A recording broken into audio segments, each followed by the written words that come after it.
Yes, I think अब आपको clear दिखेगा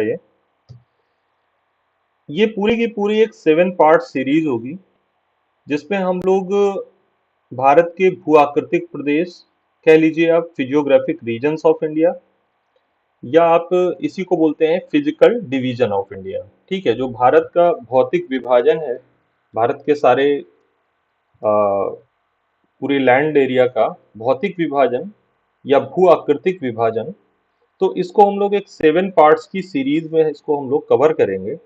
राइट। तो ये हम लोग एक तरीके से this one is first part. अभी जो आपके पास स्लाइड है, दैट इज फर्स्ट पार्ट। इसमें आप देख रहे होंगे कि भारत के नक्शे में आपको northern mountains, northern plains, Thar desert, peninsular plateau, coastal plains और आइलैंड्स, ये 6 पार्ट्स दिख रहे हैं, बहुत अच्छे से आपको शो हो रहा होगा। राइट। तो जो नॉर्दर्न माउंटेन्स है, उसको आप देख पा रहे होंगे कि वो क्या है, वो वही हिस्सा है जिसको हम लोग हिमालय पर्वत बोलते हैं। नॉर्दर्न माउंटेन्स या उत्तरी पर्वत माला या उत्तरी पर्वत श्रेणियां, तो उसमें अधिकांशतः क्या है, हिमालय की पर्वत श्रेणियां हैं। अब हिमालय का जो फर्दर डिवीजन है वो भी हम लोग आगे पढ़ेंगे। ठीक है। उसके जस्ट दक्षिण में आप देख रहे होंगे वो क्या है, उत्तरी मैदान। तो जो उत्तरी मैदान है, नॉर्दर्न प्लेन्स है, वो क्या है, सिंधु, गंगा और सतलज के द्वारा बनाया हुआ मैदान है। अब सिंधु, आपको पता है कि सिंधु का अधिकांश हिस्सा पाकिस्तान में है, कुछ हिस्सा हमारे देश में भी है, जम्मू कश्मीर में है ना। और सिंधु की तमाम सारी जो सहायक नदियां हैं वो भारत में है। तो ये लार्जली जो है, गंगा, सिंधु और ब्रह्मपुत्र नदियों द्वारा जो भी मिट्टियां, अब ये मिट्टियां कहाँ से लाई गई, ये जो एलुवियम है, जो ये गाद है ना, ये जलोढ़ है, इसको जलोढ़, गाद, एलुवियम कुछ भी आप कह लीजिए, वो कहाँ से लाई गई, हिमालय की जो बहुत सारी पर्वत श्रेणियां हैं, वहां से ये नदियां आई हैं। राइट। और वहां से तमाम सारे जो रॉक्स हैं, जो चट्टाने हैं, उनको तोड़ तोड़ कर, जो भी कंकड़ पत्थर है, उनको छोटा से छोटा करते हुए नदियां अपने साथ बहा के लाई हैं। और जो हिमालय के जस्ट दक्षिण में जब हिमालय का निर्माण होता है, तो हिमालय के जस्ट दक्षिण में एक बेसिन बन जाता है उसी निर्माण के क्रम में। उस बेसिन को इन नदियों ने हिमालय की चट्टानों को तोड़ तोड़ कर जो जलोढ़ प्राप्त किया, जो एलुवियम प्राप्त किया, उसको इस बेसिन में लाके भर दिया, जिससे उत्तरी मैदान या उत्तर का विशाल मैदान बना। ठीक है। ये इसका बनने का तरीका है। ठीक है। तो कौन सी नदियां, सिंधु, गंगा और ब्रह्मपुत्र नदियां हिमालय की चट्टानों को तोड़ तोड़कर अपने साथ एल्यूवियम, अपने साथ जड़ोल जलोढ़ लेकर आई, और उन्होंने इस हिस्से पे ला करके उसको भर दिया। राइट। तो third one is Thar desert. Thar, आपको पता है, जो थार मरुस्थल है, मरुस्थलीय हिस्सा है। अभी मैं कुछ दिन पहले गया था उधर, अपने जन्मदिन के टाइम पर मैं उधर पूरा भ्रमण करके आया था, जैसलमेर का हिस्सा। तो मैं तो पूरा थार डेजर्ट देख करके आया, है ना। आप लोगों के साथ भी काफी सारे लाइव वीडियो शेयर किए थे, अभी भी चैनल में पड़े होंगे, आप उनको देख सकते हैं। राइट। तो थार डेजर्ट इज टोटली वो मरुस्थल का एरिया है, पश्चिमी राजस्थान का हिस्सा है। खास तौर पे जैसलमेर, बीकानेर और थोड़ा बहुत हिस्सा बाड़मेर और गंगानगर का भी है ना। बल्कि अ, उस हिस्से में अब खेती की जाती है। कारण क्या है कि बहुत पहले ही वहां पर स्वतंत्रता के बाद ही कुछ वर्षों बाद इंदिरा गांधी के कार्यकाल में उस दौरान एक नहर वहां से निकाली गई हरीके बैराज से। तो वो जो पश्चिमी राजस्थान का प्रदेश है वो काफी हरित प्रदेश हो गया। अच्छा, वहां पर अच्छी खेती भी होती है, जबकि इतना शुष्क प्रदेश है जहां जहां पर नहर से सिंचाई की सुविधा है। राइट। अब इसका फोर्थ पार्ट है, that is peninsular plateau region. वो क्या है, प्रायद्वीपीय पठारी हिस्सा, जो आपको हल्के नीले रंग का दिख रहा है जिसमें कोर लिखा हुआ है, ये प्रायद्वीपीय पठारी हिस्सा है। इसके दोनों ही तरफ आप देख रहे होंगे, जो बिल्कुल लाइट ब्लू कलर से जो 5 लिखा हुआ है, तो वेस्ट साइड में वेस्ट कोस्टल प्लेन और ईस्ट साइड में, पूर्व में, ईस्ट कोस्टल प्लेन है। राइट। और फिर इसके बाद सिक्स्थ वन इज आइलैंड्स, जो कि द्वीप समूह है।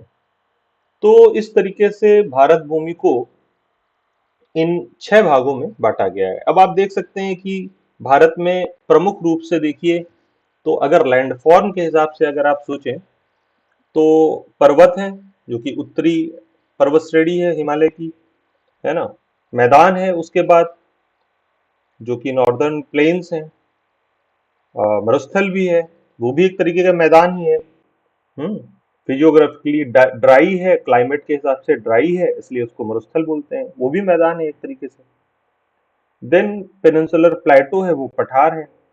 कोस्टल एरिया में प्लेन है, कोस्टल प्लेन तटीय मैदान है, और द्वीप समूह है। तो हर तरीके का लैंडफॉर्म भारत में मौजूद है। तो इसीलिए भारत को क्या बोलते हैं, बहुत विविधता वाला देश है, मतलब हर तरीके से विविधता वाला देश है। न केवल धर्म, वेशभूषा, जातियां, रहन सहन, हर तरीके से, मतलब इन इस प्रकार से तो ये बहुत तरीके से विविधता वाला देश है ही। ये अपने फिजिकल डिवीजन के हिसाब से भी विविधता वाला, काफी वैरायटी वाला देश है। राइट। तो भारतीय उपमहाद्वीप एक अलग भौगोलिक इकाई है, ठीक है। इसीलिए भारतीय उपमहाद्वीप बोलते हैं इसको, इंडियन सब कॉन्टिनेंट। ये एक अलग ही भौगोलिक इकाई है बाकी के एशिया से।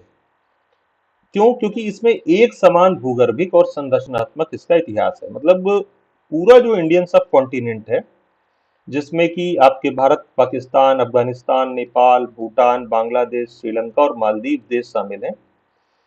इन ये देश भले ही अलग अलग हों, लेकिन इनको, इनका सबका जो बनने का क्रम है, जो उनका जियोलॉजिकल हिस्ट्री है, जो इनका संरचनात्मक इतिहास है, वो सेम है ना।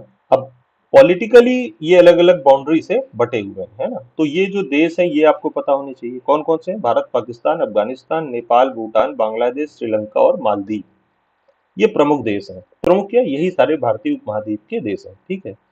भारतीय उपमहाद्वीप शेष एशिया महाद्वीप से जो पामीर गांठ है, जो पामीर नॉट बोलते हैं जिसको, उससे निकले हुए जो पर्वत मालाएं हैं, हिमालय, हिंदुकुश और सुलेमान किरथर। सुलेमान किरथर ये पाकिस्तान अफगानिस्तान की तरफ जाने पे है ना। सुलेमान किरथर और हिंदुकुश वगैरह। हिमालय आपको पता ही है कि हिमालय की श्रेणी भारत के जो एक तरीके से उत्तरी और उत्तरी पूर्वी सीमा है, वहां पर फैली हुई है। राइट।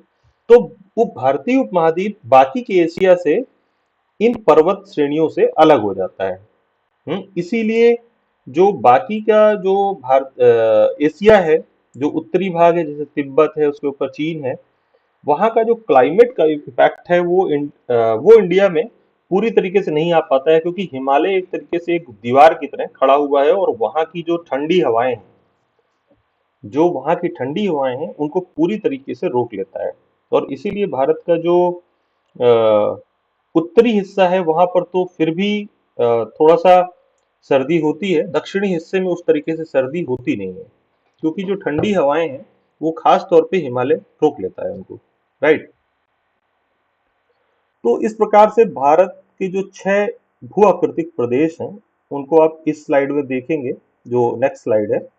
ये जो 6 भू-आकृतिक प्रदेश हैं, उत्तरी भारत के पर्वत या हिमालय पर्वत, उत्तरी भारत का विशाल मैदान, थार मरुस्थल, प्रायद्वीपीय पठार और तटीय मैदान, और सबसे लास्ट द्वीप समूह।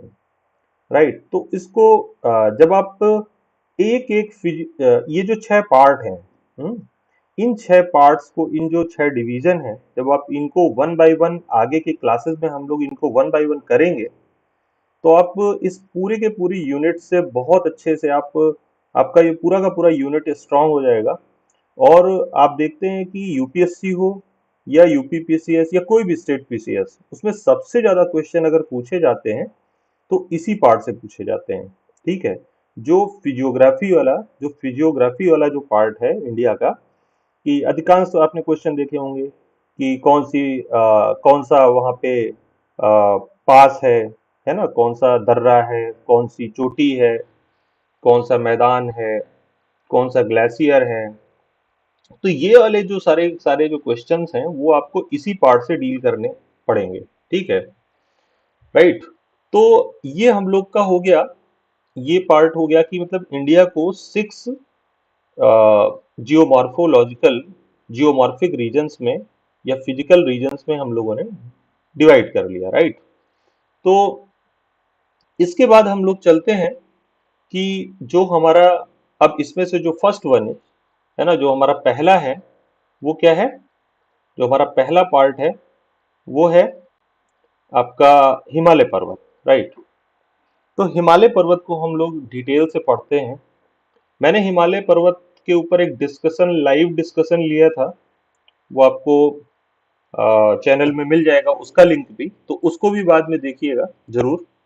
लेकिन आज हम लोग, अब उस क्लास में क्या हुआ था कि हम लोगों ने केवल लाइव डिस्कशन लिया था, डिटेल क्लास नहीं की थी जैसे कि स्लाइड के थ्रू करनी चाहिए थी, है ना। तो इसलिए इसलिए इस क्लास में मैं इसको कंप्लीट करवाता हूँ, हिमालय स्लाइड के थ्रू पूरा डिटेल क्लास रहेगी, राइट। तो हिमालय पर्वत जैसा कि आप जानते हैं कि हिमालय पर्वत का जो विस्तार है वो बहुत करीब करीब 2400 किलोमीटर की पूरी लंबाई में हिमालय पर्वत फैला हुआ है। तो जो उसका विस्तार है वो हमें पता होना चाहिए। हिमालय का उत्थान कैसा हुआ, कैसे हुआ, कैसे उसका अपलिफ्टमेंट हुआ, हिमालय कैसे बने, वो हमें पता होना चाहिए। हम्म। हिमालय में कहाँ पर कौन सी चोटी है, कौन से दर्रे हैं, कौन सा ग्लेशियर है, तो वो सारा जो मिल करके जो अप्स एंड डाउन्स हैं उनको क्या बोलते हैं? Relief, right. तो एक रिलीफ वर्ड है, रिलीफ। अब आगे चल के मैं कुछ एक ऐसी सीरीज भी मैं स्टार्ट करूंगा जिसमें कि जो कॉन्सेप्ट्स हैं, जो टर्मिनोलॉजी है, उसको लेकर के छोटे छोटे से वीडियो होंगे जिससे आपको बहुत आसानी हो जाएगी टर्मिनोलॉजी को, ग्लोसरी को समझने में, राइट। तो हिमालय, तो इस पार्ट में हम लोग, इस लेक्चर में हम लोग क्या क्या कवर कर रहे होंगे? फर्स्ट वन इज हिमालय का उत्थान, हिमालय कैसे बना, उसका अपलिफ्टमेंट कैसे हुआ, उसका एक्सटेंशन, उसका विस्तार कहाँ से कहाँ तक है, उसमें रिलीफ कैसा है, मतलब जो उच्चावच हैं वो उसके, वो कैसे हैं।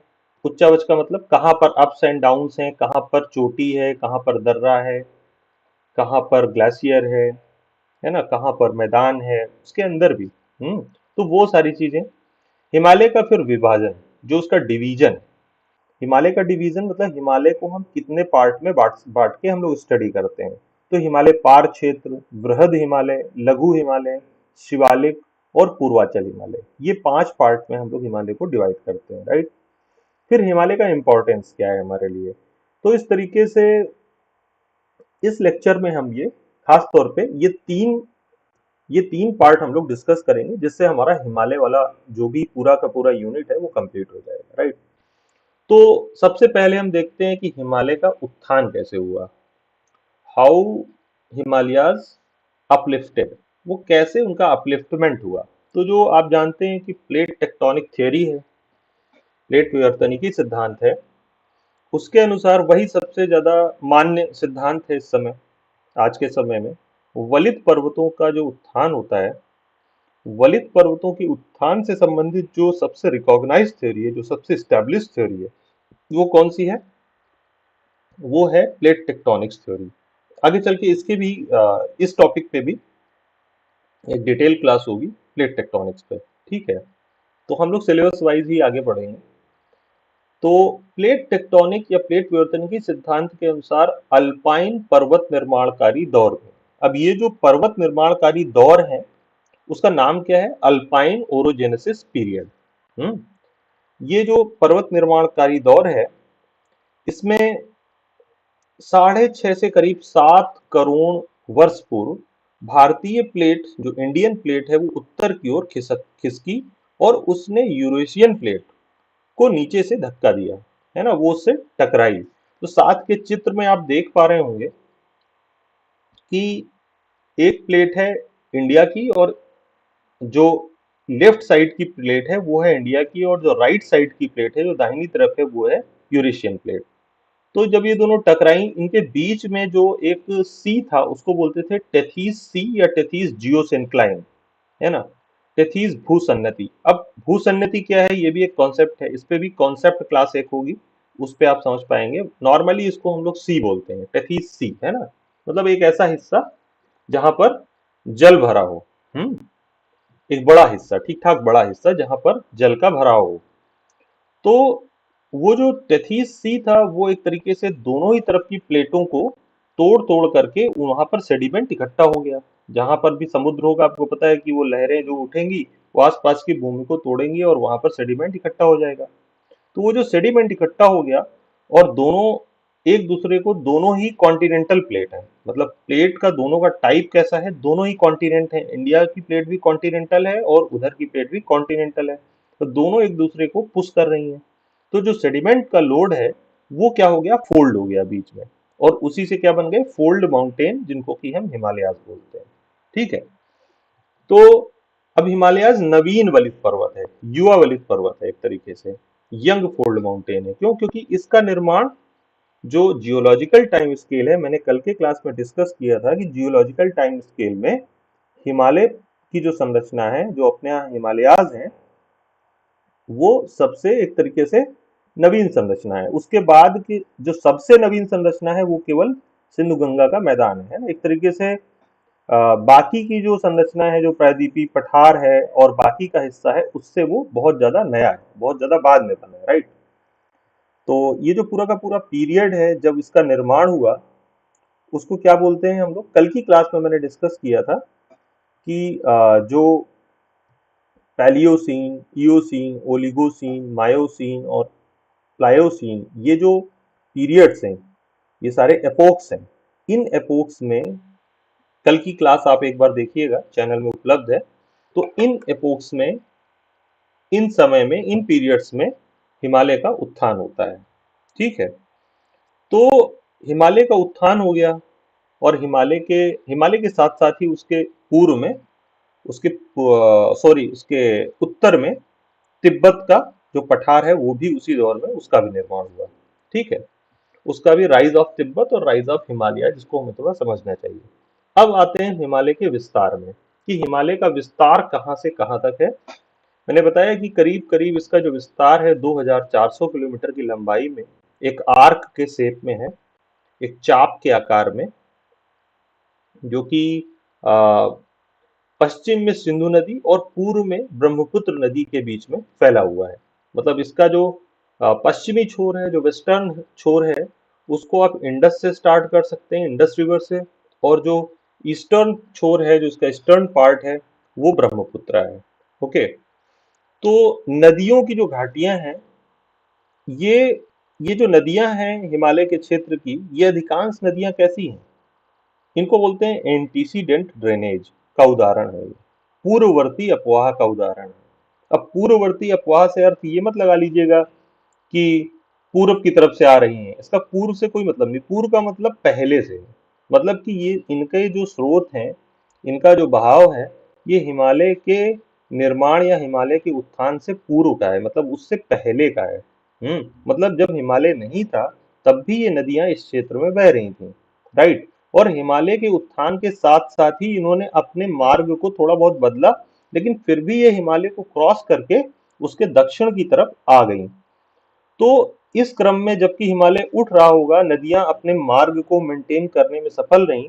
तो जहां से वो क्रॉस कर रही हैं हिमालय को, वहां पर उन्होंने एक बहुत बड़ी घाटी का निर्माण किया, तभी तो इस तरफ आ पा रही हैं क्रॉस करके। अब नदी कोई ऐसा तो है नहीं कि ढाल के विपरीत ऊपर चढ़ेगी और फिर नीचे उतरेगी, है ना। नदी तो अपने मार्ग को लगातार मेंटेन करने में सफल रही है, एक चाकू की धार की तरह।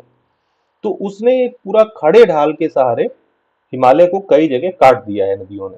तो उनको क्या बोलते हैं, महाखड्ड हिंदी में, और इंग्लिश में गॉर्ज। जो घाटी वर्ड है वो एक नॉर्मल वर्ड है, और जो गॉर्ज है वो थोड़ा विशेष है। गॉर्ज का जो आकार होता है वो आई के आकार का होता है। आई का मतलब कि जो दोनों तरफ की जो चट्टानें हैं वो लगभग सीधी खड़ी होती हैं, और जो घाटी होती है वो वी शेप की होती है, वी आकार की होती है। गॉर्ज आई आकार का होता है, बिल्कुल खड़ी ढालों वाला, दोनों तरफ एकदम सीधी खड़ी ढालें होती हैं। तो ये जो विभिन्न नदियां हैं, ये गॉर्ज से होकर के हिमालय के उत्तर से दक्षिण की ओर आई है। ठीक है, इन्होंने ही गॉर्ज का निर्माण किया है। तो इसमें जो विशेष गॉर्ज हैं, विशेष तौर पे उन गॉर्ज के सहारे ही हम हिमालय को चार हिस्से में बांट सकते हैं। मतलब सिंधु नदी का जो गॉर्ज है, इंडस गॉर्ज से लेकर के सतलुज नदी का जो गॉर्ज है उसके बीच का हिस्सा क्या कहलाता है? पंजाब हिमालय। आप चित्र में देख सकते हैं, फिगर में, पंजाब हिमालय या उसको कश्मीर हिमालय भी बोलते हैं। फिर इंडस से सतलुज गॉर्ज के बीच का हिस्सा हो गया आपका पंजाब हिमालय या कश्मीर हिमालय। सतलुज से काली, जो काली रिवर है, जो आपका उत्तराखंड और नेपाल का जो बॉर्डर है, एक तरीके से उत्तराखंड और नेपाल की जो सीमा बनाती है। आप मैप में देखिएगा, मैंने बोला भी था कि आप जब भी ज्योग्राफी पढ़िए तो ज्योग्राफी की क्लास के साथ आपको एटलस रख के जरूर बैठना चाहिए, ठीक है। तो आप देखिए कि जो उत्तराखंड का जो पूर्वी सीमा है, जो उसका ईस्टर्न बाउंड्री है, जो कि नेपाल के साथ लगती है, उसको कौन सी नदी बना रही है? उसी नदी का नाम काली रिवर है। उसको शारदा भी बोलते हैं, शारदा या काली रिवर, राइट। तो सतलुज नदी के गॉर्ज से लेकर के काली नदी के गॉर्ज तक का जो हिस्सा है उसको बोलते हैं कुमायूं हिमालय। कुमायूं हिमालय मतलब कि जो उत्तराखंड के क्षेत्र में जो हिस्सा फैला हुआ है, उत्तराखंड साथ थोड़ा बहुत आपका हिमाचल में भी, ठीक है। तो उत्तराखंड और हिमाचल का जो हिस्सा है, जो सतलुज और काली नदी के बीच का हिस्सा है, वो क्या कहलाता है? कुमायूं हिमालय। फिर काली रिवर से लेकर के तीस्ता रिवर, तीस्ता रिवर जब आप कभी कोई सिक्किम गया होगा, तो मैं गया हूँ उधर, घूम के आया हूँ सिक्किम में भी। तो तीस्ता नदी है, उसकी सहायक नदी, उसकी ट्रिब्यूटरी है रंगीत नदी। तो तीस्ता नदी जो है वो भी गॉर्ज बना के हिमालय के उत्तर से दक्षिण की ओर आई है, गॉर्ज बनाती हुई, ठीक है। तो काली रिवर का गॉर्ज और तीस्ता रिवर के गॉर्ज के बीच का जो हिस्सा है उसी को नेपाल हिमालय बोलते हैं। मतलब वो लगभग नेपाल का पूरा क्षेत्र है, उसमें थोड़ा बहुत क्षेत्र अपने सिक्किम का भी आता है, ठीक है। तो वो नेपाल हिमालय हो गया। फिर इसके बाद तीस्ता नदी के गॉर्ज से लेकर के और ब्रह्मपुत्र नदी का जो गॉर्ज है, जो ब्रह्मपुत्र नदी द्वारा बनाया हुआ जो गॉर्ज या महाखंड है, उसके बीच का हिस्सा क्या कहलाता है? आसाम हिमालय, ठीक है। अच्छा, जो ब्रह्मपुत्र नदी है उसको ब्रह्मपुत्र नदी को शुरुआत में भारत में क्या बोलते हैं? सबसे पहले उसका क्या नाम होता है? फिर उसमें दो नदियां मिलती हैं तब उसका नाम पड़ता है ब्रह्मपुत्र। कोई बताएगा कमेंट सेक्शन में, आप बताइए, ठीक है। तो ब्रह्मपुत्र नदी, जो ब्रह्मपुत्र नदी है वो कहाँ से आती है? वो आपको पता है, तिब्बत वाले हिस्से से आती है। वहां पर उसको क्या बोलते हैं? वहां पर उसको सांगपो बोलते हैं, ठीक है। जब सांगपो इंडिया में प्रवेश करती है तो वो एक गॉर्ज बनाती है, और गॉर्ज बनाने के बाद जो नदी भारत में, सांगपो का नाम क्या होता है? भारत में उसका नाम होता है दिहांग, दिहांग रिवर, ओके। आगे हम लोग ड्रेनेज जब पढ़ेंगे, जब नदियों के बारे में पढ़ेंगे, तो इन सब चीजों को डिटेल में पढ़ेंगे। अभी फिलहाल इतना जान लीजिए कि जो ब्रह्मपुत्र नदी का भारत में जो नाम है शुरुआती, वो है दिहांग।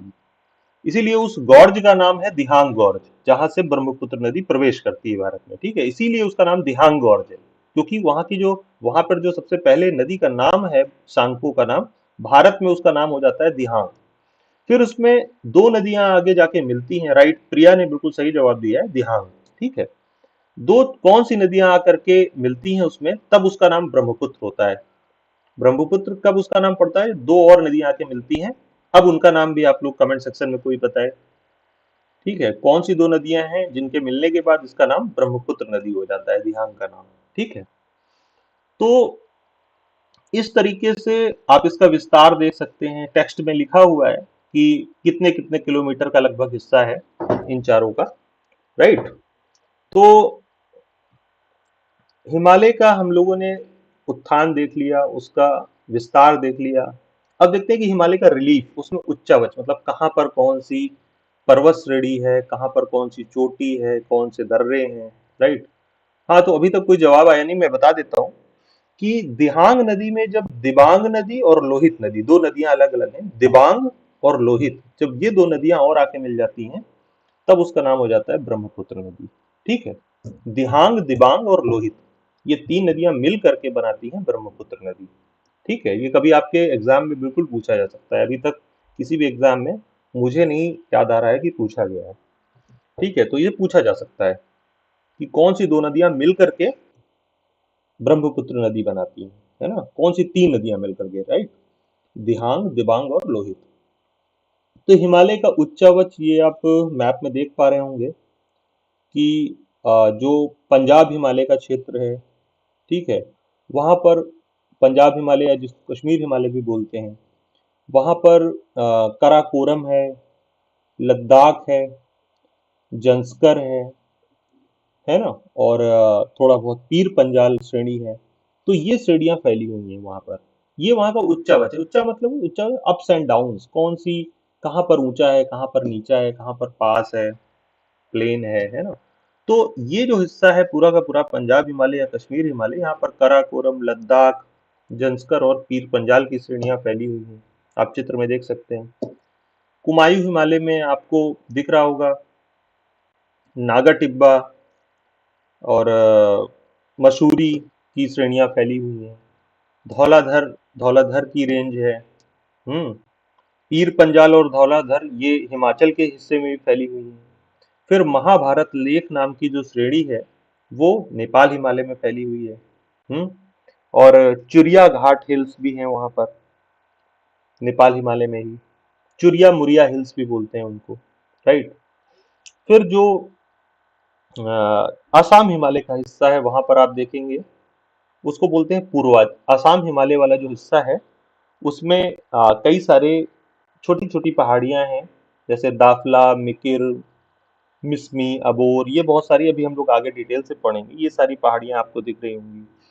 फिर वहां से, जहां से हिमालय एकदम से साउथ की तरफ मुड़ जाता है, जहां पर लिखा हुआ है पटकाई बूम, तो पटकाई बूम, फिर नागालैंड में नागा हिल्स, देन मणिपुर में Manipur hills, then Lushai hills, Mizoram में मिजो हिल्स, और मेघालय के हिस्से में गारो, खासी और जैंतिया हिल्स। ये सारी मुख्य पहाड़ियां और श्रेणियां हैं, ठीक है, हिमालय की। तो ये मोटे तौर पे आपको ये मैप से समझ में आ रहा होगा, ठीक है। अभी हम लोग डिटेल में हिमालय के का विभाजन जब पढ़ेंगे तो इन सबको और डिटेल में पढ़ते हैं आगे के स्लाइड में, राइट। तो जो फर्दर हमारा नेक्स्ट हमारा जो टॉपिक है, वो क्या है कि हिमालय का विभाजन हम किस तरीके से करते हैं। तो हिमालय को हम 5 पार्ट्स में डिवाइड करते हैं अपनी स्टडी के लिए, अपने अध्ययन के लिए। और एनसीईआरटी में भी आप पढ़ चुके होंगे इसको, कि जो हिमालय का डिवीजन है, जो उसका विभाजन है, वो 5 पार्ट्स में है, राइट। उसमें जो सबसे पहला हिस्सा है वो है ट्रांस हिमालयाज। ट्रांस हिमालयाज, हिमालय पार क्षेत्र। दूसरा है बृहद हिमालय या ग्रेटर हिमालय, जिसको बोलते हैं हिमाद्री भी बोलते हैं। तीसरा लघु हिमालय या मध्य हिमालय, लेसर हिमालय या middle Himalaya. Fourth one is Shivalik. Fourth one is Shivalik या बाह्य हिमालय, उसको आउटर हिमालयाज भी बोलते हैं, शिवालिक बोलते हैं। पूर्वांचल हिमालय, मतलब जो बिल्कुल ईस्टर्न पार्ट है, जो एकदम ईस्टर्न पार्ट है हिमालय का, नॉर्थ ईस्ट वाले हिस्से के जो हिमालयाज हैं, जो वहां की श्रेणियां हैं, उनको बोलते हैं पूर्वांचल हिमालय, राइट। तो इस तरीके से हिमालय को हम डिवाइड करते हैं। अब इन सारे पार्ट्स को हम अलग अलग स्टडी करते हैं, ठीक है। सबसे पहले लेते हैं हिमालय पार क्षेत्र, जो ट्रांस हिमालयाज है। ट्रांस हिमालयाज में खास तौर पे 3 श्रेणियां आती हैं, 3 रेंजेज आती हैं, कराकोरम, लद्दाख और कैलाश, राइट। इस लाइव के बाद आप एक बार वो वाला जो डिस्कशन वाला जो हिमालयाज के ऊपर जो मैंने डिस्कशन लिया था, उसमें कई सारे क्वेश्चन पूछे थे, चैनल में उपलब्ध है, उसको भी जाके देखिएगा एक बार, जिसने भी नहीं देखा है, ठीक है। तो उसमें वो बहुत ही इंटरेस्टिंग वे में वहां पर आपको पूरा ये स्टोरी लाइक वहां पर डिस्कशन आपको मिलेगा। तो इसमें कराकोरम, लद्दाख और कैलाश श्रेणियां आती हैं। कराकोरम श्रेणी के बारे में अगर आप जानना चाहते हैं तो उसमें क्या क्या पॉइंट्स हैं, है ना, फर्दर आगे हम इसको डिस्कस करते हैं कि हिमालय पार क्षेत्र में जो 3 श्रेणियां हैं, कराकोरम, लद्दाख और कैलाश श्रेणी। तो उसमें जो कराकोरम श्रेणी है, वो क्या है, वो अफगानिस्तान और चीन के साथ भारत की अंतर्राष्ट्रीय सीमा बनाती है। ये एक बहुत इंपॉर्टेंट क्वेश्चन भी हो सकता है कि कौन सी श्रेणी भारत अफगानिस्तान या भारत चीन की सीमा बनाती है। कौन सी श्रेणी है? कराकोरम श्रेणी। नीचे 4 ऑप्शन दिए जा सकते हैं, ठीक है। अब उन 4 ऑप्शन में आपको कौन सा करेक्ट करना होगा? कराकोरम। अब कराकोरम में विश्व की दूसरी और भारत की सबसे ऊंची चोटी कौन सी है? ये मैंने डिस्कशन में भी पूछा था कि कौन सी जो विश्व की सबसे ऊंची चोटी है, वो कौन सी है? वो है माउंट एवरेस्ट। और भारत की सबसे ऊंची चोटी कौन सी है? केटू या माउंट गाडविन ऑस्टिन। 8,611 मीटर ऊंची है। तो ये भारत की सर्वाधिक ऊंची और विश्व की दूसरी सबसे ऊंची माउंट एवरेस्ट के बाद यही चोटी है। गशेर ब्रह्म या हिडन पीक कराकोरम की दूसरी इंपॉर्टेंट चोटी है। ठीक है, तो आपको कराकोरम में दो इंपॉर्टेंट पीक्स आपको याद रखनी पड़ेंगी, कौन सी, केटू या माउंट गॉडविन, और दूसरी गशेर ब्रह्म या उसका दूसरा नाम है hidden peak, right. Then Karakoram में विश्व के सबसे बड़े हिमनदों में से एक, चार हिमनद जो जिनको ग्लेशियर्स बोलते हैं, सियाचिन, हिस्पर, बाल्टोरा और पियाफो स्थित हैं, राइट। कराकोरम, केपसांग और अघिल यहाँ के इंपॉर्टेंट पासेज हैं। अभी आगे के मैप्स हैं, तो उन मैप्स में आप देखेंगे कि ये जो दर्रे हैं, ये जो चोटियां हैं, ये कहाँ कहाँ पर स्थित हैं ना, उनकी लोकेशंस अभी हम लोग देखेंगे। तो अभी आप जुड़े रहिए। जो लोग को लग रहा है कि क्लास थोड़ी सी लंबी हो रही है, तो मैं उनको बता दूं कि आप एक एक बार में एक टॉपिक को पूरा फिनिश करेंगे, तभी आप उसमें स्ट्रांग हो पाएंगे। अगर उसको आप तीन चार पार्ट में करेंगे तो उसमें मजा नहीं आएगा और आपकी स्ट्रेंथ नहीं आ पाएगी उस टॉपिक में, है ना। तो एक बार पहले उसे पूरा फिनिश करेंगे, फिर इसके बाद आप उसको रिवाइज कीजिए। ये आपको वीडियो तो आपको यूट्यूब में चैनल में मेरे अवेलेबल रहेगा, आप इसको दोबारा से रिवाइज भी कर सकते हैं, राइट। लेकिन एक बार पहले पूरा फिनिश कीजिए, नोट्स बनाइए, इसके बाद रिवीजन कीजिए। इसके बाद पार्ट्स पार्ट्स में देख सकते हैं आप वीडियो को, है ना। लेकिन एक बार पहले एक बार वन शॉट में पूरा का पूरा कवर करना होता है। तो लद्दाख श्रेणी है इसके बाद। लद्दाख श्रेणी कराकोरम के दक्षिण में जस्ट जो श्रेणी है उसका नाम है लद्दाख श्रेणी, है ना। तो ये क्रम भी आपको याद रखना होता है कि कराकोरम, उसके साउथ में लद्दाख। तो ये सिंधु और सिंधु की एक सहायक नदी है, एक ट्रिब्यूटरी है जिसको बोलते हैं श्योक नदी, उसके बीच में स्थित रहती है। तो ये एक तरीके के जल विभाजक का कार्य करती है, मतलब सिंधु नदी के जल को और श्योक नदी के जल को दो हिस्सों में बांटती है। मतलब इसके एक तरफ सिंधु नदी है और एक तरफ श्योक नदी है, ठीक है। इसकी जो इंपॉर्टेंट चोटियां हैं उनका नाम है राकापोशी और हारामोशी। तो ये कनेक्ट करने के लिए आपको मैचिंग वाले क्वेश्चन में पूछा जा सकता है ना, कि राकापोशी को आपको किससे कनेक्ट करना है, किससे मैच करना है, लद्दाख से, ठीक है। और हिडन पीक या गसेर ब्रह्म को किससे मैच करना है, कराकोरम से। और इसके साथ साथ यहाँ पर जो इंपॉर्टेंट दर्रे हैं वो कौन से हैं, चांगला और शरदिंगला, ये यहाँ के इंपॉर्टेंट पासेज हैं। तो एक्चुअली हिमालयाज वाले सेक्शन से इसी टाइप के क्वेश्चन बनते हैं, है ना, कि कौन सा पीक कहाँ पे है, कौन सा पास कहाँ पे है, उसकी लोकेशन क्या है, वो किस हिस्से में पड़ता है। कैलाश श्रेणी जो है, जो कैलाश रेंज है, वो तिब्बत में है, राइट। तो इस तरीके से हिमालय पार क्षेत्र में कराकोरम, लद्दाख और कैलाश रेंजेस के बारे में आपको ये पॉइंट्स आपको तैयार रखने हैं। ये इंपॉर्टेंट एग्जाम के पॉइंट ऑफ व्यू से ये सारे इंपॉर्टेंट पॉइंट्स मैंने यहाँ पे नोट कर दिए हैं, ठीक है।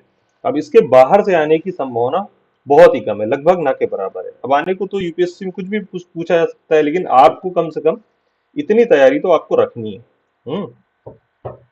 अब आपको पूरे 100 में से 100 क्वेश्चन तो नहीं करने हैं यूपीएससी में प्रीलिम्स क्लियर करने के लिए, है ना। 100 में से कितने चाहिए आपको, 50 से 60 क्वेश्चंस, तो आपको उस पर फोकस करना है। और जिसने 100 क्वेश्चन में आउट ऑफ 100 80 90 ये टारगेट कर लिया, उसका फिर प्रीलिम्स भी होना मुश्किल है और मेंस तो बहुत ही मुश्किल है, क्योंकि उसने इतना ज्यादा फैक्चुअल स्टडीज का मतलब कर ली कि फिर वो मेंस के लिए कॉन्सेप्चुअल और एनालिटिकल स्टडी कैसे करेगा वो, उसके पास टाइम ही नहीं है, उसने इतना फैक्चुअल क्रैमिंग कर ली है, ठीक है। तो आपको फोकस ये करना है कि जो क्वेश्चन सही होने वाले हैं वो जरूर आपके सही हो, वो गलत नहीं होने चाहिए। यही एग्जाम का जो मतलब एग्जाम की रणनीति है, वो यूपीएससी की हो या किसी भी स्टेट पीएससी की हो, यही है कि जो क्वेश्चन 100 में से 60% लोग कैंडिडेट सही कर रहे हो, अगर आपका वो क्वेश्चन गलत हो गया तो आप लड़ाई के बाहर हो जाते हैं, ठीक है। और वो क्वेश्चन जो कि टफ है, सभी के लिए टफ है, अगर वो आपसे भी गलत हो जाएगा तो उससे उतना फर्क नहीं पड़ना, राइट। इजी क्वेश्चन गलत नहीं होना चाहिए, सामान्य क्वेश्चन गलत नहीं होना चाहिए। बृहद हिमालय, मतलब हिमालय पार क्षेत्र के बाद जो सेकंड पार्ट है दैट इज बृहद हिमालय या ग्रेटर हिमालय। ये क्या है, इंडस सांगपो फ्यूचर जोन है। ये क्या है, इंडस सिंधु नदी है, सांगपो आपको मैंने बताया, ब्रह्मपुत्र नदी का तिब्बत में सांगपो नाम है। तो ये दोनों नदियां एक तरीके के क्षेत्र में जहां पर ये बहती हैं, वो पूरी की पूरी एक लगभग एक एक ही रेखा या एक ही घाटी है। उस घाटी को मतलब बीच में थोड़ा हिस्सा है जो वो कनेक्ट नहीं होती है, तो इंडस नदी एक तरीके से एक मानसरोवर झील के आसपास का क्षेत्र है। वहां से इंडस नदी ऊपर की तरफ चली जाती है और फिर ऊपर जाकर के वो फिर कश्मीर वाले हिस्से से वहां पे एंटर कर जाती है हिमालय को काटती हुई। इसी तरीके से जो ब्रह्मपुत्र या शांको नदी है वो फिर दक्षिण की तरफ हिमालय के सहारे बहती हुई आती है और फिर आपको बताया मैंने कि अरुणाचल प्रदेश के हिस्से से वो गॉर्ज बनाती हुई जिसका नाम है दिहांग गॉर्ज, वहां से वो एंटर करती है।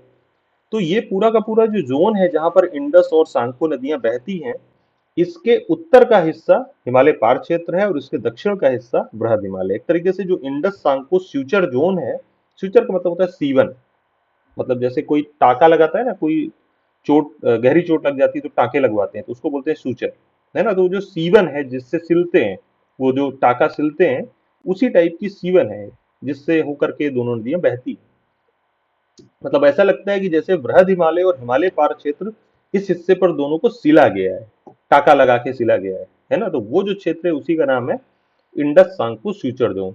तो वो इन दोनों क्षेत्रों को अलग करता है ना, ये इसका डिवाइडिंग जोन है एक तरीके से। तो जस्कर श्रेणी का नाम आपने सुना होगा, जंस्कर, जस्कर रेंज, जंस्कर या जस्कर लिखा रहता है, जेड से स्टार्ट है। तो ये क्या है, ये लद्दाख के जस्ट साउथ वाली जो रेंज है वो जस्कर रेंज है ना। सबसे नॉर्थ में है कराकोरम, उसके साउथ में लद्दाख है, उसके साउथ में जस्कर है। तो जस्कर की जो लोकेशन है वो तो ट्रांस हिमालयाज में, हिमालय पार क्षेत्र में है। लेकिन अगर हम उसको उत्पत्ति या संरचना के हिसाब से देखें कि उसकी उत्पत्ति कब हुई थी, या उसका जो संरचना है, संरचना के हिसाब से देखें, उसका जो स्ट्रक्चर है, तो उसके हिसाब से ये बृहद हिमालय की श्रेणी है। इसीलिए इसकी स्टडी हम लोग बृहद हिमालय वाले पार्ट में ही करते हैं, राइट। तो जो जस्कर श्रेणी है, इसी में विश्व का सबसे ऊंचा बढ़ने वाला पर्वत या माउंटेन कौन सा है, नंगा पर्वत, मतलब कि सबसे तेज बढ़ने वाला पर्वत है ये विश्व में। आपने सुना होगा कि हिमालयाज और स्टिल राइजिंग, हिमालय पर्वत अभी भी बढ़ रहा है और बहुत तेज दर से बढ़ रहा है क्योंकि यंग फोल्डेड माउंटेन है। तो इसका उत्थान अभी भी जारी है। तो हिमालय में सबसे तेज बढ़ने वाला जो हिस्सा है वो है नंगा पर्वत वाला हिस्सा, और इसी को, इसका दूसरा नाम दियामीर चोटी भी है, दियामीर पीक। तो ये किस, नंगा पर्वत या दियामीर पीक किस में है, जस्कर श्रेणी का हिस्सा है। जस्कर, ये बिल्कुल एग्जाम के लिए बहुत इंपॉर्टेंट क्वेश्चन है ये किसका हिस्सा है, जस्कर रेंज का हिस्सा है। बृहद हिमालय या ग्रेटर हिमालय, ये कहां से कहां तक इसका विस्तार है, नंगा पर्वत से स्टार्ट होकर के, नंगा पर्वत आपको मैंने बताया जम्मू कश्मीर में, जस्कर हिमालय में, जस्कर रेंज में, तो वहां से स्टार्ट होकर के और अरुणाचल प्रदेश के जस्ट नॉर्थ में जो तिब्बत वाला हिस्सा है वहां पर एक पीक है नामचा बारवा। तो इसका विस्तार नंगा पर्वत जम्मू कश्मीर से शुरू करके फिर वहां से होते हुए फिर हिमाचल प्रदेश, फिर उत्तराखंड या जिसको कुमायूं हिमालय बोलते हैं, फिर नेपाल हिमालय से होते हुए, फिर सिक्किम से होते हुए, और फिर अरुणाचल से होते हुए, अरुणाचल के जस्ट उत्तर में तिब्बत में जो नामचा बरवा चोटी है वहां तक इसका फैलाव है, इसका विस्तार है बृहद हिमालय का। यानी कि जो हिमालय की जो सबसे ऊंची चोटियां हैं, इसीलिए इसका नाम है बृहद हिमालय। क्यों? क्योंकि जो सबसे ऊंची चोटियां, जो हाईएस्ट पीक्स हैं, वो बृहद हिमालय में पाई जाती है, राइट। इसी में विश्व की सर्वाधिक ऊंची चोटी माउंट एवरेस्ट भी स्थित है, ठीक है। हाँ, लेकिन जो दूसरी सबसे ऊंची चोटी है कौन सी है, केटू गॉडविन ऑस्टिन, वो कहाँ पर स्थित है, केटू या गॉडविन ऑस्टिन, वो कराकोरम में स्थित है, अभी पीछे के स्लाइड में मैंने बताया। इसके अलावा माउंट एवरेस्ट के अलावा नेपाल हिमालय में पूर्व से पश्चिम की तरफ आप बढ़ेंगे तो ये क्रम है, ये कभी क्रम भी पूछा जा सकता है एग्जाम में कि ये 4 चोटियां लिख दी, इनको पूर्व से पश्चिम या पश्चिम से पूर्व की ओर इनको अरेंज कीजिए। तो इसलिए आपको ये क्रम से याद रखना चाहिए कि पूर्व से जब आप शुरू करेंगे तो पूर्व से पश्चिम की ओर जाने पर कंचनजंगा पड़ेगी सबसे पहले। कंचनजंगा आपको पता है सिक्किम और नेपाल का बिल्कुल बॉर्डर है, सिक्किम में जब घूमने जाते हैं तो कंचनजंगा बिल्कुल सामने दिखाई पड़ती है, ठीक है, ऐसा लगता है जैसे वहीं खड़ी हुई हो।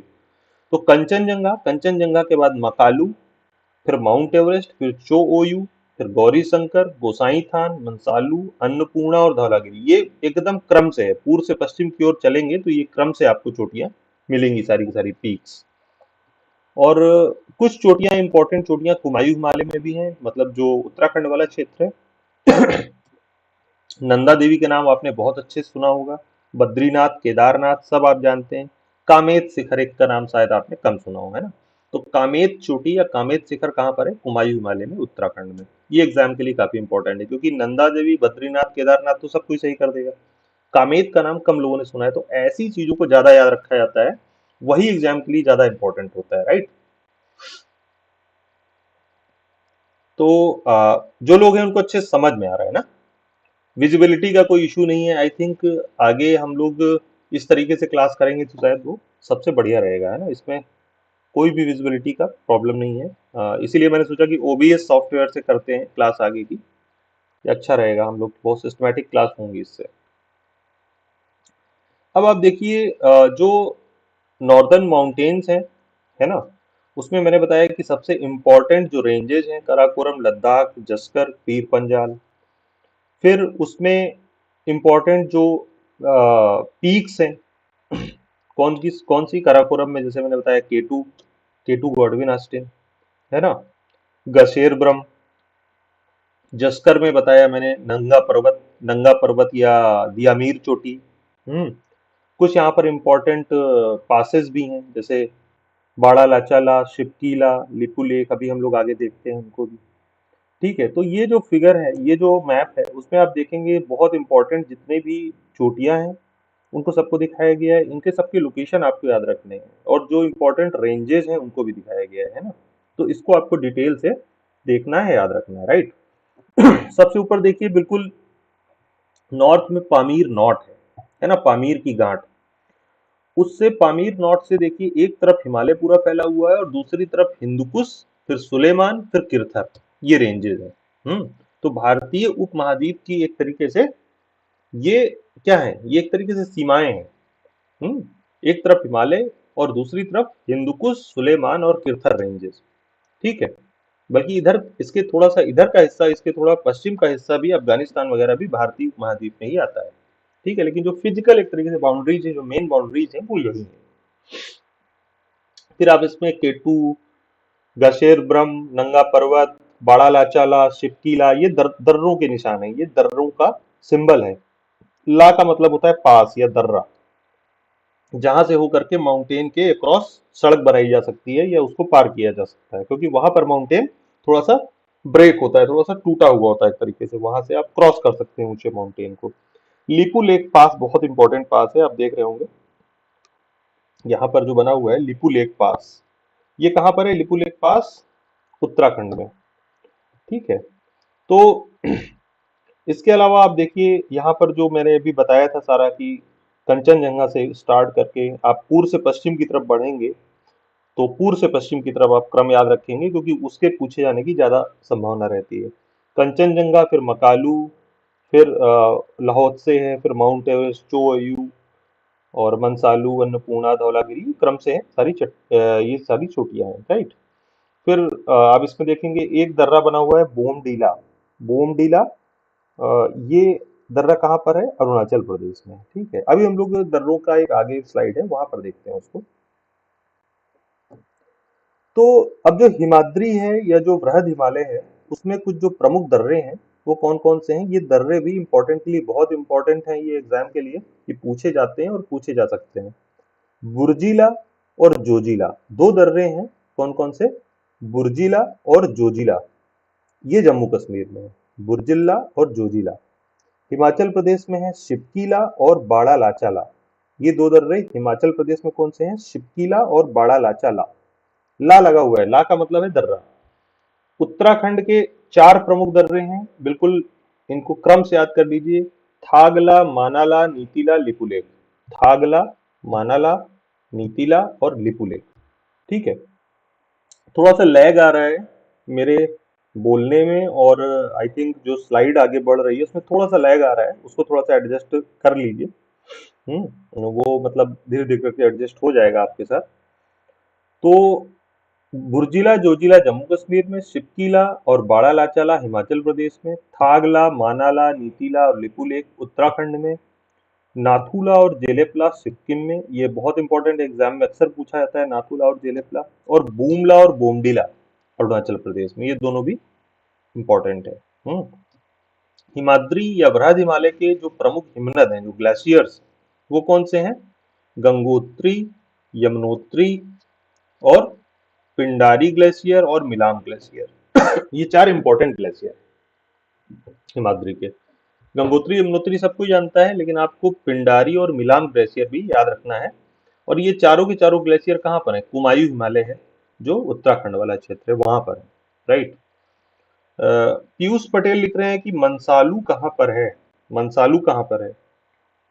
अभी आपको मंसालू जो है, जो लिखा हुआ है ना, वो मनासलू है या मंसालू, दोनों ही तरीके से लिखा जाता है। कहीं पर मनासलू लिखा होता है, कहीं पर मंसालू। आप ऊपर से देखिए, उसमें ऊपर से थर्ड नंबर पे जो धौलागिरी लिखा है, फिर अन्नपूर्णा लिखा है, फिर उसके नीचे मनासलू लिखा है, वो मनासलू ही मंसालू है। ठीक है। वो कहीं मनासलू और कहीं पर मंसालू ऐसे लिखा रहता है। ऐसे गोसाई थान भी आपको कहीं गोसाई नाथ लिखा होगा, कहीं पर गोसाई थान लिखा होगा। दोनों ही ठीक है, अपना अपना उच्चारण का तरीका है। ठीक है। तो आपको जो मनासलू लिखा हुआ है वही एक्चुअली मंसालू मनासलू है जो। ठीक है। आप इनको और भी अपने एटलस में देखिए, और अच्छे से थोड़ा सा मतलब एनालिसिस करके देखिए। ठीक है। तो जो मेन पासेज हैं वो नेक्स्ट स्लाइड में आपको मैं दिखाता हूँ, कि जो इम्पोर्टेंट जो पासेज हैं, जो दर्रे हैं, प्रमुख दर्रे, वो आपको दिखेंगे। दर्रे सारे के सारे। तो उसमें अघिल पास है, और जोजिला है, शिपकीला है, और जो भी मैंने दर्रे अभी बताए, जो पूरी पीछे लिस्ट थी, कि जोजिला और गुड़जिला जम्मू कश्मीर में है ना, बाड़ा लाचाला, शिपकीला ये हिमाचल प्रदेश में, मानाला, थागला, मानाला, नीतीला और लिपुलेख ये उत्तराखंड में, नाथुला और जेलेपला सिक्किम में, और फिर आपका बोमडिला और बूमला, बोमडिला ये आपके अरुणाचल प्रदेश में। तो ये जो सारे के सारे दर्रे हैं, उनको भी आपको, जो पूरे के पूरे दर्रे हैं, उनको भी आपको लोकेशन उनकी इस फिगर में भी, यहाँ पर भी देखना है, और जो आपके पास एटलस है वहां पर भी इनको लोकेट करना है ना, जिससे आपको थोड़ा प्रैक्टिस होगी। राइट। फिर आगे हम लोग चलते हैं लघु हिमालय या मध्य हिमालय की ओर। ठीक है। अब आपका हिमाद्री या बृहद हिमालय वाला पार्ट कंप्लीट हो गया। अब लघु हिमालय या बृहद हिमालय जो है, वो क्या है? जैसे मैंने बताया था कि Indus Tsangpo suture zone trans Himalayas को बृहद हिमालय से अलग करता है, वैसे ही मुख्य केंद्रीय उत्क्षेप, मेन सेंट्रल थ्रस्ट, ये भी एक तरीके का फॉल्ट जोन होता है। लिखते हैं थ्रस्ट, लेकिन थ्रस्ट भी एक तरीके का फॉल्ट जोन है। तो वहां फॉल्ट मतलब जहां पर भ्रंश है, जहां पर दरार है, तो दरार के सहारे लघु हिमालय महान हिमालय से अलग होता है। ठीक है। मतलब जो महान हिमालय है, जो बृहद हिमालय है, उसके बाद एक दरार है, इसके बाद लघु हिमालय है। राइट। जिसको लेसर हिमालय, लघु हिमालय या मध्य हिमालय भी बोलते हैं। इसमें भी कई जगह चोटियां 5,000 मीटर तक ऊंची हैं, लेकिन उतनी ऊंची चोटियां नहीं है जितनी ऊंची चोटियां बृहद हिमालय की हैं। राइट। आपको पीछे आपने देखा ही कि जो विश्व की सबसे ऊंची चोटियों में से एक है, वो बृहद हिमालय में है। इसीलिए उसका नाम ही है महान हिमालय या बृहद हिमालय। और इसमें ढालों के सहारे कुछ चरागाह पाए जाते हैं। मतलब मध्य हिमालय अपने पर्यटन स्थलों और अपने चरागाहों के लिए जाना जाता है। ये मोटे तौर पे आप समझ लीजिए कि जो मिडिल हिमालय है या लेसर हिमालय है, ये अपने मिडोज के लिए, अपने चरागाहों के लिए, जहाँ पर इनकी भेड़ बकरियां ये सब चरते हैं, इनके मवेशी। आपको पता है कि जो कश्मीर में, हिमाचल प्रदेश में तमाम सारी जातियां हैं, तमाम सारी जनजातियां हैं, वो पैस्टोरलिस्ट हैं, है ना। वो तमाम भेड़ बकरियों इनको चरा करके ही अपना जीवन यापन करते हैं। उनकी इकोनॉमी का वही आधार है। हम्म। तो वहां पर अच्छे चरागाह उपलब्ध हैं, तभी तो ये संभव हो पाता है। वहां पर अच्छे मीडोज हैं, अच्छे ग्रासलैंड्स हैं। तो इन मीडोज को, इन ग्रासलैंड्स को, जो कि लघु हिमालय में है, उनको कश्मीर में मर्ग कहा जाता है। जब बर्फ पिघल जाती है, तो वो चरागाह खुल जाते हैं, तब वहां पर वो अपने भेड़ बकरियों को, अपने मवेशियों को चरा सकते हैं। तो जैसे आपने सुना होगा गुलमर्ग, सोनमर्ग, ये जो इनके जो ये जो टाउन्स हैं, जो सिटीज हैं, गुलमर्ग, सोनमर्ग, ये क्या है? ये चरागाह, यहाँ पर विशेष तौर पे चरागाह है। मर्ग का मतलब होता है चरागाह, है ना। उत्तराखंड में इन्हीं चरागाहों को बुग्याल भी बोलते हैं और पयार भी बोलते हैं। उत्तराखंड वाले हिस्से में, जिनको कश्मीर में मर्ग बोलते हैं, उन्हीं को उत्तराखंड या उत्तराखंड में बुग्याल या पयार बोलते हैं। राइट। अधिकांश जो पर्यटन स्थल हैं, जो भी हिल स्टेशन हैं, आपने सुने होंगे, ये भी पूछा जा सकता है। तो आपको उन हिल स्टेशन की लोकेशन पता होनी चाहिए, कौन से हिल स्टेशन किस प्रदेश में है और वो किसका पार्ट है। नॉर्मली आपको ये तो एक कॉन्सेप्ट की तरीके आपको याद हो जाना चाहिए कि जितने भी हिल स्टेशन है मोस्टली इंपॉर्टेंट, वो सारे के सारे मध्य हिमालय या लघु हिमालय का पार्ट है। जैसे चरागाह जो है वो भी मध्य हिमालय या लघु हिमालय का पार्ट है, राइट। तो डलहौजी है, धर्मशाला है, मनाली और शिमला ये हिमाचल प्रदेश में है। मसूरी, रानीखेत, नैनीताल, कसौनी, चकराता उत्तराखंड में है। काठमांडू नेपाल में है, दार्जिलिंग बंगाल में है, कालिम्पोंग गंगटोक सिक्किम में है, राइट। तो ये सारा, ये जो सारा का सारा, 1 सेकेंड, जरा मैं चार्जिंग में इसको लगा देता हूँ।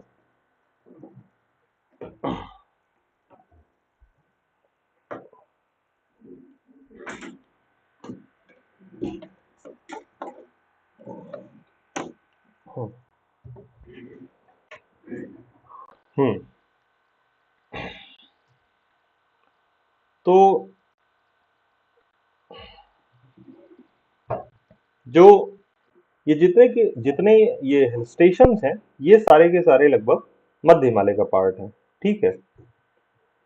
जो लघु हिमालय है, इसका जो विस्तार है, इसमें जो मुख्य श्रेणियां हैं, जो रेंजेस हैं, जैसे हमने देखा कि बृहद हिमालय की जो मुख्य श्रेणियां हैं वो अ, उनमें विश्व की सबसे ऊंची चोटियां हैं। जो हिमालय पार क्षेत्र है उसमें काराकोरम, लद्दाख वगैरह था, है ना। बृहद हिमालय में जैसे मैंने बताया जस्कर श्रेणी है ना। तो ये उसी तरीके से जो लघु हिमालय है वहां पर भी कुछ इंपॉर्टेंट श्रेणियां, कुछ इंपॉर्टेंट माउंटेन रेंजेस हैं, राइट। तो जो मोस्ट इंपॉर्टेंट माउंटेन रेंजेस हैं उनमें से सबसे इंपॉर्टेंट है पीर पंजाल और धौलाधर श्रेणी। इसके अलावा नेपाल के हिस्से में महाभारत लेक है, राइट। तो जो पीर पंजाल श्रेणी है, जो पीर पंजाल श्रेणी है, ये लघु हिमालय की या लेसर हिमालय की सबसे लंबी और सबसे इंपॉर्टेंट श्रेणी है।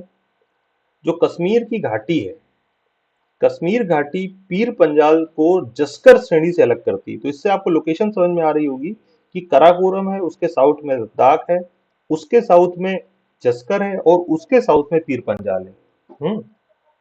तो आपको ये क्रम याद रखना है। काराकोरम, लद्दाख, जस्कर और पीर पंजाल और उसके साउथ में धौलाधर, ठीक है। तो ये पांच, ये एकदम क्रम से हैं, ये पांच की पांच श्रेणियां, है ना। उत्तर से दक्षिण की तरफ अगर आप उनको क्रम में लगाएंगे तो काराकोरम, लद्दाख, जस्कर, पीर पंजाल और धौलाधर, राइट। तो जो कश्मीर घाटी है वो जस्कर और पीर पंजाल के बीच में है। और कश्मीर घाटी अपने करेवा निक्षेपों के लिए जानी जाती है। करेवा में ही केसर की खेती होती है, राइट। तो यहाँ के जो इंपॉर्टेंट दर्रे हैं, दो दर्रे हैं, पीर पंजाल और बनिहाल। एक तो दर्रा उस श्रेणी के नाम से ही है, रेंज के नाम से ही है। दूसरा है बनिहाल दर्रा। बनिहाल दर्रा भी एग्जाम के लिए बहुत इंपॉर्टेंट है। बनिहाल ही वो दर्रा है जहां से श्रीनगर जम्मू हाईवे निकलता है। वो जवाहर सुरंग है, वो बनिहाल दर्रे में ही स्थित है। धौलाधर श्रेणी, वो धौलाधर अब पीर पंजाल के साउथ में है ना। ये जम्मू कश्मीर और हिमाचल राज्य में फैली हुई है। रोहतांग दर्रा और धर्मशाला इसी श्रेणी में स्थित हैं। अब रोहतांग दर्रा कहाँ पर है, किस रेंज में है, ये एग्जाम में क्वेश्चन आएगा तो आपका आंसर क्या होगा, धौलाधर। रोहतांग दर्रा, रोहतांग पास कहाँ पर है, धौलाधर। यहीं पर इसी क्षेत्र में कुल्लू और कांगड़ा की घाटियां हैं, सुंदर घाटियां हैं। लाहौल स्पीति क्षेत्र में चंद्रा घाटी है, चंद्रा वैली। और यहाँ पर सोनापानी और बड़ा सिगड़ी, छोटा सिगड़ी, ये ग्लेशियर्स है। सोनापानी ग्लेशियर कहाँ पर स्थित है, ये लघु हिमालय में है ना, हिमाचल वाले हिस्से में। बड़ा सिगड़ी और छोटा सिगड़ी नाम के ग्लेशियर कहाँ है, ये भी हिमाचल वाले हिस्से में है, लघु हिमालय। अब उत्तराखंड में जिसको आप मसूरी बोलते हैं, जहां पर लोग जाते हैं, हिल स्टेशन है, उसी का जो एक तरीके से उत्तराखंड का जो विस्तार जो नेपाल की तरफ है, उसी को क्या बोलते हैं, महाभारत लेक। मतलब जिसको हम लोग उत्तराखंड में मसूरी बोलते हैं, उसी का जो विस्तार है वो क्या जाना जाता है नेपाल में, महाभारत लेक के नाम से जाना जाता है। करनाली, गंडक, बागमती, सप्तकोसी नामक नदियां इस श्रेणी को काटती हैं और काठमांडू घाटी इसके उत्तर में स्थित है। जो नेपाल की जो राजधानी है काठमांडू, वो भी एक घाटी है, बहुत सुंदर घाटी है। वो इस महाभारत लेक श्रेणी के उत्तर में स्थित है ना। इस तरह से लोकेशन कई बार ज्योग्राफी में पूछी जाती है, तो आपको लोकेशन बहुत अच्छे से क्लियर होनी चाहिए। अब हिमालय का जो सबसे साउथ वाली जो श्रेणी है, सब उसको बोलते हैं आउटर हिमालय। जैसे सबसे नॉर्थ में क्या है, ट्रांस हिमालय, सबसे साउथ में आउटर हिमालय, उसी को बोलते हैं शिवालिक। राइट। तो जैसे आपको मैंने बताया कि ये जो main Indus Tsangpo suture zone Himalaya पार क्षेत्र को बृहद हिमालय से अलग करता है। फिर इसके बाद बृहद हिमालय को लघु हिमालय से कौन अलग करता है, मेन सेंट्रल थ्रस्ट। और फिर लघु हिमालय को शिवालिक से कौन अलग करता है, मेन बाउंड्री फॉल्ट, उसको बोलते हैं मुख्य सीमा भ्रंश। ये बीच बीच में कुछ दरारें हैं, कुछ बड़े भ्रंश हैं, जो कि एक श्रेणी को दूसरी श्रेणी से अलग करते हैं। राइट। हिमालय को मैंने बताया कि आपको उत्तर से दक्षिण की ओर बढ़ेंगे तो इस तरीके से चार हिस्से या चार श्रेणियां हैं। तो उन चारों के बीच में ये तीन दरारें हैं इस तरीके से। राइट। एक इंडस सांको स्वेचर जोन हो गया, फिर मेन सेंट्रल थ्रस्ट हो गया, फिर मेन बाउंड्री फॉल्ट हो गया। राइट। अब जो मेरा डिस्कशन वाला वीडियो है, जिसमें मैंने एक पीडीएफ भी शेयर किया था ग्रुप में, उस पीडीएफ को एक बार देखिएगा पूरा, तो वहां पर आपको कुछ मैप्स ऐसे मिलेंगे जो इससे थोड़ा सा और आपके नॉलेज में और ऐड ऑन करेंगे। ठीक है। तो आप उस पीडीएफ को देखिएगा, उस डिस्कशन को जाके सुनिएगा। तो ये सारे हिमालय के ऊपर मैंने एक तरीके से काफी डिस्कशन किया है, ताकि हिमालय से कोई भी क्वेश्चन आपके एग्जाम से फिर वो आपकी पहुंच से बाहर नहीं होना चाहिए। राइट। वो बहुत इंपॉर्टेंट टॉपिक है हिमालय किसी भी एग्जाम के लिए। अब जो शिवालिक है, ये एक तरीके से हिमालय की दक्षिणतम सदर्न मोस्ट श्रेणी है ना। सबसे दक्षिण में कौन है, शिवालिक। शिवालिक के बाद आपको पता है तराई का हिस्सा है। अब तराई का जो हिस्सा है वो एक तरीके से गंगा के मैदान में आ जाता है। तो शिवालिक क्या है ये, इसमें बहुत ज्यादा अवसादी चट्टानें हैं, बड़े बड़े बलुआ पत्थर, कंकड़ पत्थर, गोलाश्म मृदा, ये सब है। तो ये इसीलिए बहुत ज्यादा भूस्खलन से प्रभावित और मृदा अपरदन से बहुत ज्यादा प्रभावित होता है। भूकंप भी यहाँ पर सामान्यतः जल्दी आ जाते हैं। क्यों? क्योंकि यहाँ की मिट्टी जो है ना, वो थोड़ी सी अवसादी होने के कारण, सेडिमेंट होने के कारण थोड़ी असंगठित है। असंगठित है सारे पत्थर मिट्टी, तो जरा से उसमें हिल जाता है पूरा का पूरा। भूकंप भूस्खलन बहुत आसानी से आते हैं। तो किस क्षेत्र में सबसे ज्यादा भूस्खलन और भूकंप आने की संभावना है, शिवालिक वाले क्षेत्र में। ठीक है। मतलब उसमें सबसे ज्यादा आपदा आने की संभावना है। आने को तो भूकंप कहीं भी आ सकता है, लेकिन सबसे ज्यादा नुकसान अगर यहाँ पर आएगा तो सबसे ज्यादा नुकसान होगा। क्योंकि यहाँ के जो पत्थर हैं, जो यहाँ की चट्टाने हैं, वो बहुत ज्यादा असंगठित है, मतलब अच्छे से वो स्थिर नहीं है। सबसे दक्षिणी हिस्सा है, इसलिए आप समझ लीजिए। ठीक है। यहाँ पर कई सारी घाटियां पाई जाती हैं, जैसे पश्चिम में जिनको दून बोलते हैं, जैसे देहरादून हो गया, कालका दून हो गया चंडीगढ़ में। हम्म। पूर्व में इन्हीं इन्हीं घाटियों को, जो पूर्वी क्षेत्र है, जो आपका सिक्किम का क्षेत्र है, जो भूटान का क्षेत्र है, वहां पर इसी तरीके की घाटियों को द्वार बोलते हैं। जिस तरीके की घाटियों को पश्चिमी हिस्से में, मतलब उत्तराखंड के हिस्से में दून बोलते हैं। राइट। तो शिवालिक के ही हिस्से में आती हैं ये सारी दून और द्वार। दून और द्वार किसका पार्ट है, शिवालिक या बाह्य हिमालय का पार्ट है। राइट। अब इसको अलग अलग लोकल नेम से जाना जाता है शिवालिक को। जैसे जम्मू में इसको जम्मू हिल्स के नाम से जाना जाता है, उत्तराखंड में ढांग और डुंडवा श्रेणी के नाम से जाना जाता है। ढांग और डुंडवा रेंजेस कहाँ पर है, उत्तराखंड में। और ये किसका पार्ट है, शिवालिक का पार्ट है। ये सारे शिवालिक के पार्ट है, इनको बस अलग अलग हिस्से में अलग अलग लोकल नेम से जाना जाता है। राइट। नेपाल में इनको चुरिया मुरिया हिल्स के नाम से जाना जाता है। अरुणाचल प्रदेश में छोटी छोटी कई पहाड़ियां हैं, जैसे अका, दाफला, मिरी, अबोर और मिसमी। ये 5 पहाड़ियां हैं क्रम से। ठीक है। मतलब अगर अगर आप पश्चिम से पूर्व की तरफ अरुणाचल प्रदेश में बढ़ेंगे तो आपको एक क्रम से मिलेंगी। सबसे पश्चिम में अका, उसके बाद दाफला, फिर मिरी, फिर अबोर, और फिर सबसे पूर्व में मिसमी। राइट। मिसमी। तो ये हो गया आपका शिवालिक या बाह्य हिमालय। अब सबसे एक तरीके से हिमालय का जो बिल्कुल बचा हुआ हिस्सा है, जब अरुणाचल प्रदेश के बाद हिमालय मुड़ जाता है, दक्षिण की तरफ मुड़ जाता है, दिहांग गॉर्ज के बाद, जो मैंने बताया था, दिहांग से ही एक तरीके से ब्रह्मपुत्र नदी शुरू होती है। ब्रह्मपुत्र सांगपो का भारत में नाम है दिहांग। तो दिहांग गॉर्ज के बाद हिमालय एकदम से सिंटैक्सियल बेंड लेके, सिंटैक्सियल बेंड मतलब ऐसा लगता है कि जैसे वहां पर एक धुरी से उसको करके मोड़ दिया गया, वहां पर जैसे नहीं एक धुरी लगा करके वहां से एकदम से हिमालय को मोड़ दिया गया।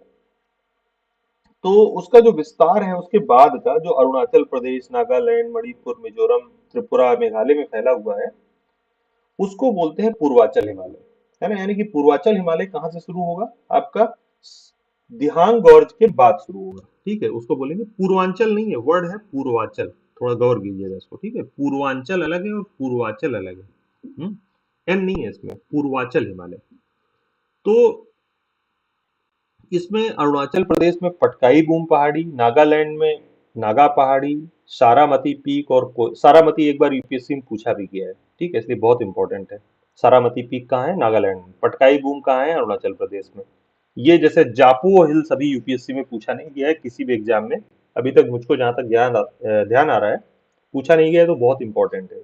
जापवो हिल्स, जापवो पहाड़ी कहाँ है? मणिपुर में। लुसाई हिल्स कहाँ है? मिजोरम में। जम्पुई हिल्स भी बहुत इंपॉर्टेंट है, ये भी अभी तक पूछा नहीं गया है। तो जम्पुई हिल्स कहाँ है? त्रिपुरा में। फिर इसी तरीके से बराइल श्रेणी है ना, असम, और उसके मतलब कुछ इलाके में मेघालय में गारो खासी जंतिया पहाड़ी है, असम में मिकिर और रेंगमा हिल्स है ना, ये सारे मिलके पूर्वांचल हिमालय कहलाता है, ठीक है। यहाँ पर अगर पूर्वांचल लिख गया है तो वो गलत है, थोड़ा पूर्वांचल जो हेडिंग में लिखा हुआ है पूर्वांचल, वही ठीक वर्ड है, ठीक। फिर हिमालय का बिल्कुल लास्ट जो हम लोग का पार्ट है उसमें आ जाते हैं, थोड़ा सा है उसको फिनिश कर देते हैं। हिमालय का महत्व तो क्या है? हिमालय भारतीय उपमहाद्वीप को बाकी एशिया से अलग करता है, एक तरीके से एक बाउंड्री बनाता है बाकी एशिया से। हमारा सब कॉन्टिनेंट इसीलिए अलग है, इसीलिए इसको इंडियन सब कॉन्टिनेंट कहा जाता है, क्योंकि हिमालय एक तरीके से उसको बाकी एशिया से अलग कर देता है। हम्म। प्रतिवर्ष जो नदियां हैं वो हिमालय से अपने साथ बहुत सारी मिट्टी काट करके लाती हैं, इसी वजह से जो हिमालय के जस्ट दक्षिण में जो विशाल मैदान है जो इंडस गंगा का, वो इतना उपजाऊ है। इसके अलावा हिमालय का महत्व यह है कि मध्य एशिया से आने वाली जो ठंडी हवाएं हैं उनको रोक करके ये भारतीय उपमहाद्वीप को थोड़ी सी गर्मी, थोड़ी सी उष्णता प्रदान करता है, और मानसूनी हवाओं को रोक करके वर्षा भी करवाता है। हम्म। और हिमालय के जो हिमनद हैं वो गंगा गंगा यमुना सिंधु सतलज ब्रह्मपुत्र इत्यादि तमाम नदियों के जो स्रोत हैं वो हिमालय में ही है। हिमालय में जो ग्लेशियर है, इसीलिए इन ये सदा नीरा नदियां कहलाती हैं, है ना, पेरेनियल रिवर्स कहलाती हैं, इनमें हमेशा पानी रहता है क्योंकि हिमनद से पिघल पिघल करके पानी आता रहता है। बाकी हर जगह की नदियां, जो दक्षिण भारत की नदियां, सदा नीरा नहीं है, पेरेनियल नहीं है ना। मानसून के टाइम पे तो उनमें खूब पानी रहता है, लेकिन इसके अलावा शुष्क मौसम, जब मौसम सूखा हो जाता है तो उनमें पानी की बहुत कमी हो जाती है। इसके अलावा हिमालय की जो श्रेणियां हैं, वहाँ के जो वन हैं, वो बहुत सारे मेडिसिनल स्पीसीज हैं, औषधीय वृक्ष हैं, संकटग्रस्त जो प्रजातियां हैं, है ना, जो वल्नरेबल स्पीसीज हैं, क्रिटिकली इंडेंजर्ड स्पीसीज हैं, उनके वो आवास हैं। हिमालय की जो श्रेणियां हैं वहाँ पर वो बहुत सारे, आप अलग से जीएस में भी पढ़ते होंगे, बहुत सारे इंपॉर्टेंट स्पीसीज, बहुत इंपॉर्टेंट वहाँ पर